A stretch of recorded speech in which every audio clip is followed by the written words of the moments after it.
Devin Booker and Kevin Durant put the Phoenix Suns on their back in Game 3 to make this best-of-7 series interesting. Could they even the series at 2 with a win over Nikola Jokic and the Denver Nuggets in Game 4? First quarter, Jamal Murray with a sick and one finish. Nuggets up by 8. Devin Booker has been in his bag, looking like the best shooting guard in the league. And then Booker with the beautiful full court pass to Durant, who beats the first quarter buzzer, absolutely spraying this mid-range jump shot. Look at that catch to be able to collect and shoot. They call him the easy money sniper for a reason.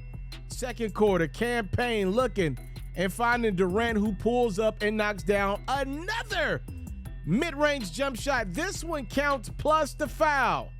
Right before the half, it's Jokic responding. His deuce counts plus the foul. Back to Durant. Look at this block to close out the first half for the Suns. So he makes the buzzer beater to close out quarter 1. The big time rejection to close out quarter 2. Phoenix led it by 2 points as we took a break third quarter. If we were playing NBA 2K, Devin Booker would get an A+ grade for filling the lane correctly. He throws it down, and then Booker knocking down the 3. D-Book had 36 points, and he's frustrating the heck out of Jokic, who's just asking for some help from his Nuggets squad. Okay, y'all don't want to help me? I'll do it myself. Jokic with a career game. But first things first, more Booker over 2. Ha! That 3 doubles the Suns' lead. We go into the fourth quarter. Landry Shamet enters the game, and he came to make a difference. Landry knocked down multiple corner three-pointers as the Suns extend their lead to 9. Here comes the big fella in white, Jokic. A playoff career high 53 points. Also dished out 11 assists. But somebody's got to guard Shamet. He nails another 3. And then Booker gets doubled. This time he finds Aiden inside. Booker also had double-digit assists with 12. But here comes Jokic again. He gets to switch. Booker can't guard him. Jokic goes and 1. Denver's down 5. 110 seconds to go. It's Jokic. No. Gordon. Yes. We got a 3-point game, ladies and gentlemen. And Denver's going to get a chance to tie this one up. Off of the miss, refs rule the ball off of Aaron Gordon. But as you see, the ball goes off of DeAndre Ayton. Denver challenges. They win the challenge, so they get the Rock down 3 with 30 seconds to go. But check it out. Jokic loses the ball on the handoff to Murray. Phoenix extends their lead to 5. Denver's got to move quickly. Jokic blows a bunny. Some costly mistakes from Nikola, even though he had a huge game. It's going to cost the Nuggets a victory. We're now tied at 2 as the Suns take care of business at home. They win 129-124. What's up, everybody? It's yours truly. I'm the one and only. I go by the name of Hoops Pharaoh. If you're enjoying the great quality content, please make sure you hit subscribe on the channel so you get notified when your boy drops videos first. Tracked by Green into the corner. Shamet elevates. Got it again. Yeah, this series has simply broken down to one thing.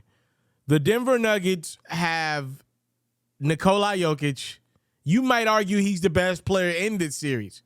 The Suns have 2 of the 3 best players in this series. You might say Devin Booker's 1, but Kevin Durant is for sure the number 3 best player in this series. Where you got Booker or Jokic 1, you could pick. They're both playing phenomenal basketball right now. Undoubtedly, though, there's a gap between Kevin Durant, who's the 3rd best player in this series, and Jamal Murray, who's the 4th best player in this series. Now, here's the truth of the matter is, when you're in Denver, Murray can play well. He can make a couple more shots, than he can on the road. But on the road in Phoenix, Arizona, as you've seen many, many times in Games 3 and Game 4, Jamal Murray ain't making the right play every time down. Not saying he's making the wrong play every time down. I would never say that. But Jamal Murray is shooting a little too much for my liking. Now, he shot a lot of shots in the first half and pulled back to allow Jokic to cook in the second half. I think Jokic had maybe like 18 points in the third quarter. Denver's got a problem here, though, because most of the regular season, they ran their offense through Jokic.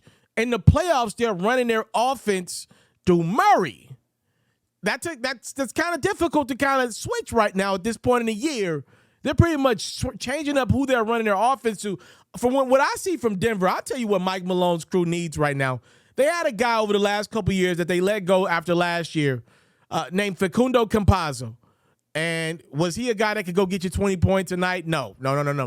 But he was a game manager that you could bring in for about 24 minutes a game, and he could run your offense. And I think right now, Jamal Murray could benefit dramatically from coming off the ball a little bit. It's not going to change his responsibility on defense. You getting some easier looks. A guy like Campazzo could come up with like some crafty passes. Campazzo's got one responsibility. It would have been to make sure everybody gets the ball when they need it. Because right now, what I'm looking at from Denver's side of things is shot distribution is not balancing out. If Jokic got the hot hand, I want Jokic to have the ball every single time. There were a couple games in this series where MPJ's had it going, and then they went away from him. Aaron Gordon struggled a couple times here over the last 3 games, but Aaron Gordon is a guy, if you get him some easy looks, he can be very effective. Who's going to get him some easy lobs right now?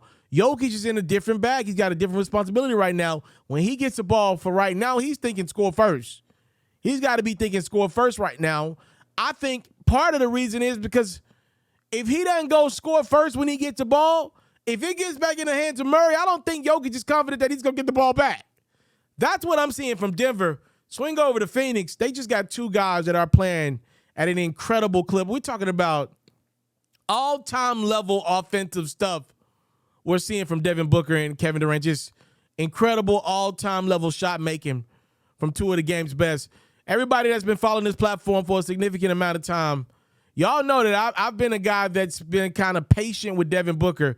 I wasn't on the train that Booker's the best shooting guard in the league 2 years ago, and then I felt like I was proven right last year after Luka Doncic brought the Dallas Mavericks back from 3 games, down a couple games to beat the Suns in 7. Well, I'll say this. Right now, Devin Booker looks like he stepped up and become the best shooting guard in the league. And I wasn't there last year. But Devin Booker has been on another level right now. He goes 20 for 25 game 3 and then decides to do it one better in game 4.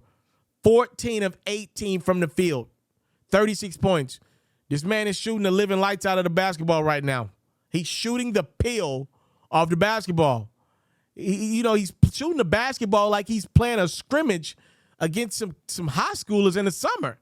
He's playing against professional basketball players. The Nuggets don't have an answer in the world for Devin Booker right now. When they bring 2, most likely the help guy that they're bringing coming off Kevin Durant, what the Suns are doing a great job of doing is they're putting Kevin Durant next to Booker, right? That's what's happening right now. So they could put Kevin Durant on one side of the court, Booker on the other side of the court.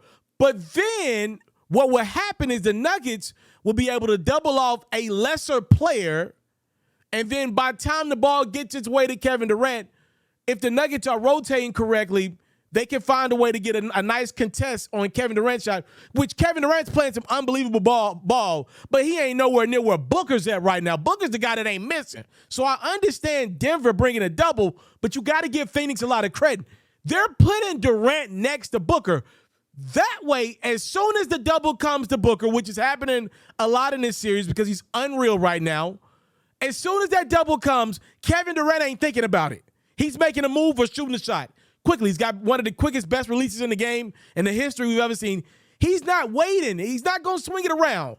Whoever comes over to try to be the help defender onto Durant, KD's going to work. He ain't thinking about passing that ball to whoever's open on his squad. He's going to work. And that's been the difference for Phoenix since this series shifted to Arizona. Now, they got to win a game in Denver to win this series, and we'll see if they're able to do just that. It does feel like the momentum of this series has changed with campaign in the game. I'm not going to go as far as a lot of guys are saying Chris Paul, ever since he's been injured, the Suns are playing better without him. I'm not going to go as far as that. I'm not going to do that. I thought Phoenix was due to turn this series around when it got to Arizona anyway. I will admit this, though. For this series purposes, it might not be the worst thing for Phoenix to, even when Chris is right, which I don't think he'll be back for game 5, but maybe game 6, maybe.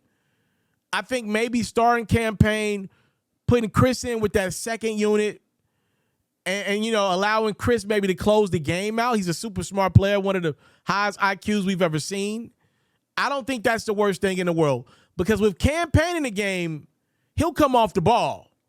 And right now, what I'm noticing more than anything, which I will admit since Chris Paul's been down, putting the ball in Booker's hands more has been beneficial. That's one thing that people don't want to talk about. Oftentimes, when stars go down, we automatically say a team doesn't have a chance.